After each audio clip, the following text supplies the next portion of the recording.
আজকে সন্ধ্যাবেলাতে ভাবছি রাতের ডিনারটা বানিয়ে রাখবো। এই মটরটা এত ভালো, প্রেসার কুকারে 2টো সিটি দিলেই ভালোভাবে সিদ্ধ হয়ে যায়।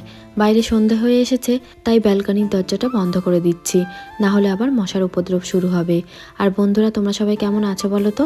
আশা করি সবাই খুব ভালো আছো। সানায়ের পাপার আজকে থেকে আবার নাইট ডিউটি শুরু হয়েছে। রাতের ডিনারটা বানানো থাকলে একদম নিশ্চিন্তে থাকা যায়। কি জানো তো বন্ধুরা, আমাদের জীবনে অনেক কিছু থাকে, তবে সব থেকে বড় অভাব কি বলতো বন্ধুরা? এই পৃথিবীতে সব থেকে বড় অভাব হলো আমাদের বুক ভরা কথা জমে থাকে আর শোনার মতো হয়তো কেউ থাকে না। কখনো আবার চিৎকার করে কাঁদতে ইচ্ছা করে, তবে নিরাপদ কোনো আশ্রয় আমরা খুঁজে পাই না। তবে কি জানো তো, আমরা কারোর না কারোর জন্য খুব জরুরি হয়ে থাকি। যখন তুমি জানো কারো সকালটা তোমাকে ছাড়া একেবারে অসম্পূর্ণ, কারোর মন খারাপের দিনে তুমি তার একমাত্র নিরাপদ আশ্রয়। সত্যি বলতে কারোর জীবনে জরুরি হওয়াটা খুব দরকার। কারোর জীবনে জরুরি হওয়াটা 1000 গুণ বেশি তৃপ্তি। তাহলে বন্ধুরা, তোমাদের জীবনেও যদি কোনো নিরাপদ আশ্রয় থেকে থাকে কিংবা খুঁজে পেয়ে থাকো, তাকে যত্নে রেখো, আগলে রেখো। তোমাদের সঙ্গে গল্প করছিলাম আর এদিকে আমার ঘুগনিটা অনেকটা হয়ে এসেছে।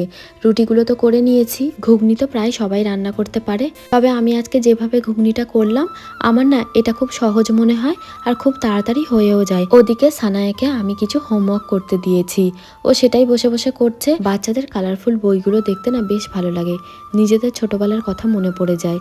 এদিকে আমার ঘুগনিটা হয়ে এসেছে, তাই একটু গরম মশলা আর ধনেপাতা দিয়ে দিলাম।